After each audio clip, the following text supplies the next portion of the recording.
Today we start the fourth chapter, absorption by roots and rise of water up to xylem, कि कैसे जो roots हैं वो water को ऑब्जर्व करती है और जाइलम उसको कंडक्ट करता है। तो इस चैप्टर में ऑल ओवर कंडक्शन के और अब्जर्प्शन के बारे में है, वेज ऑफ अब्जर्प्शन के बारे में है। फर्स्ट टॉपिक है plant need water and minerals, कि जो प्लांट है उसको वाटर एंड मिनरल्स की नीड क्यों है।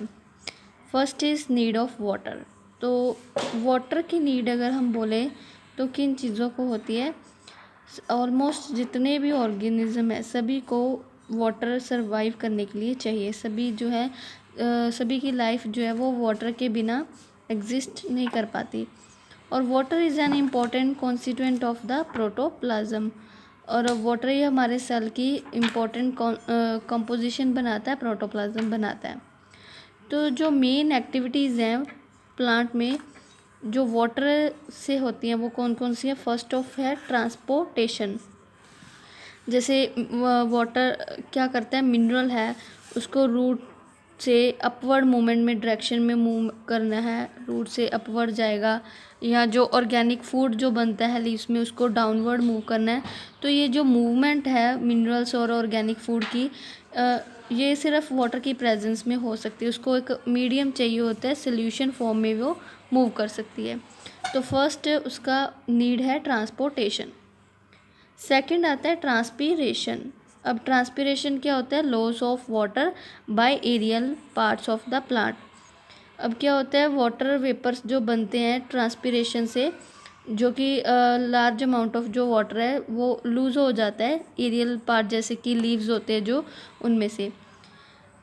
अब जो ट्रांसपीरेशन है वो प्लांट के लिए क्यों इम्पोर्टेंट है, क्योंकि वो कूलिंग इफेक्ट देता है हॉट वेदर में। जैसे हॉट वेदर में या समर्स में हमें प्रेसिपिटेशन होती है, पसीना आता है जब, तो हमें एक कूलिंग इफेक्ट मिलता है उससे। तो वैसे ही प्लांट्स के कूलिंग इफेक्ट के लिए और सक्शन फोर्स एक अप्लाई करने के लिए ट्रांसपीरेशन है वो इम्पोर्टेंट है। नेक्स्ट आता है फोटोसिंथेसिस। फोटोसिंथेसिस होता है manufacturing of food. Manufacturing of food का जो वर्क है वो लीव्स करते हैं, तो उसके लिए काफ़ी सारे रॉ मटेरियल्स भी चाहिए होते हैं, जैसे कि कार्बन डाइऑक्साइड चाहिए, क्लोरोफिल उसमें हेल्प करते हैं, सनलाइट को ट्रैप करते हैं। तो वाटर भी एक तरीके का रॉ मटेरियल होता है जो कि सिंथेसिस ऑफ फूड में हेल्प करता है। नेक्स्ट आता है टर्जिडिटी।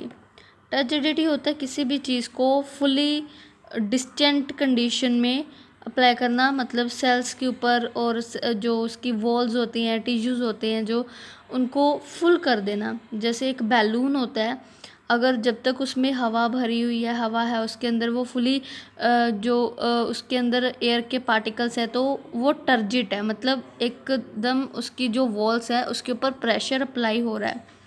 तो वैसे ही जो सेल और टिश्यू होते हैं प्लांट्स के, उनको अपने मैकेनिकल सपोर्ट के लिए और कुछ एक्टिविटीज़ के लिए, जैसे कि opening and closing of stomata के लिए, ओपनिंग ऑफ फ्लावर बड के लिए, या ग्रोथ मूवमेंट्स के लिए टर्जिडिटी इम्पॉर्टेंट है। मतलब वो टर्जिट जितना रहेगा, जितना ज़्यादा उसकी वॉल्स के ऊपर प्रेशर रहेगा, हार्ड रहेगी उसकी वॉल, वो श्रिंक नहीं होगा और उसकी मेटाबॉलिक एक्टिविटीज़ होती रहेंगी।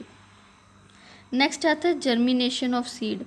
वाटर जर्मिनेशन में भी हेल्प करता है। जैसे ही हम सीड सो करते हैं तो सबसे फर्स्ट स्टेप हमारा होता है डे बाय डे उसको वाटर देना, चाहे स्प्रिंकल फॉर्म में दे या कोई भी टाइप ऑफ इरिगेशन हम यूज़ करें। तो उसमें क्या होता है, सीड जो है वो स्वेल अप हो जाता है और उसमें से जो सीडलिंग्स है वो बाहर आना स्टार्ट हो जाती है। सीड कोड उसका जो है वो रप्चर हो जाता है due to the imbibing of water. Water धीरे धीरे करके उसमें स्क्वीज आउट होने लग जाता है। इसके बाद आता है need of minerals for plant. अब वाटर का नीड तो हो गया 4.45 पॉइंट्स में क्लियर हो गया। नेक्स्ट आता है मिनरल्स की क्यों ज़रूरत होती है प्लांट्स को। अब सॉइल में काफ़ी टाइप की आयंस प्रेजेंट होते हैं, जैसे कि calcium, magnesium, potassium chloride, nitrate, sulphate, phosphate. ये सारे जो कंपोनेंट्स है, ये सारे जो आयंस है, ये सेल और सेल की ऑर्गेनेली की सिंथेसिस के लिए या वेरियस एंजाइम और केमिकल कंपाउंड की फॉर्मेशन के लिए चाहिए। तो वैसे ही हम कुछ इम्पॉर्टेंट मिनरल्स और उनके रोल्स डिस्क्राइब करेंगे कि प्लांट्स में क्या क्या वो रोल प्ले करते हैं। तो फर्स्ट आता है nitrogen. Nitrogen required for protein synthesis and growth, जो प्रोटीन बनती है प्लांट्स में या उसकी ग्रोथ होती है तो वो नाइट्रोजन की वजह से होती है। तो नाइट्रोजन जो है वो एक बहुत ही इम्पोर्टेंट मिनरल होता है। Magnesium and iron essential for synthesis of chlorophyll. Chlorophyll का रोल आपको पता है फोटोसिंथेसिस में बहुत ही इंपॉर्टेंट होता है, सनलाइट को ट्रैप करने में ही हेल्पफुल होता है। तो क्लोरोफिल की सिंथेसिस में मैग्नीशियम और आयरन हेल्प करते हैं। नेक्स्ट आता है potassium, a constituent of protoplasm. Cell का जो लिविंग पार्ट होता है, जो न्यूक्लियस होता है, तो उसकी कॉन्स्टिट्यूएंट जो है वो पोटाशियम करता है। Phosphorus promote cell division.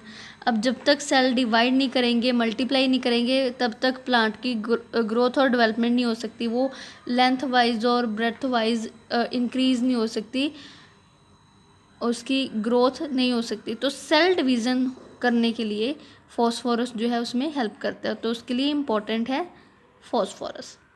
Next is calcium, maintain semi permeability of the cell membrane. Cell membrane का आपने पढ़ा होगा लास्ट चैप्टर्स में। सेल मेम्ब्रेन जो होती है वो सेमी परमेबल होती है, मतलब वो कुछ ही चीज़ों को अलाउ करेगी ताकि जो सेल है उसकी मेंटेनेंस रहे, उसके अंदर सिर्फ यूज़फुल जो चीज़ें हैं वही एंटर हो सके, हार्मफुल चीज़ों को वो एंटर नहीं होने देती। तो उस सेमी परमेबिलिटी को मेंटेन करने के लिए कैल्शियम आयंस ज़रूरी है। नेक्स्ट आता है sulphur. Sulphur constituent of an amino acid cysteine. अब ये जो अमीनो एसिड है, जैसे एडेनाइन होता है, ग्वानाइन, सिटेसाइन, ये सारे अमीनो एसिड प्रोटीन की ही सिंथेसिस करते हैं। तो जो सल्फ़र है वो अमीनो एसिड सिटेसाइन की फॉर्मेशन में या उसके कॉन्स्टिट्यूएंट के लिए बहुत ही इम्पोर्टेंट है।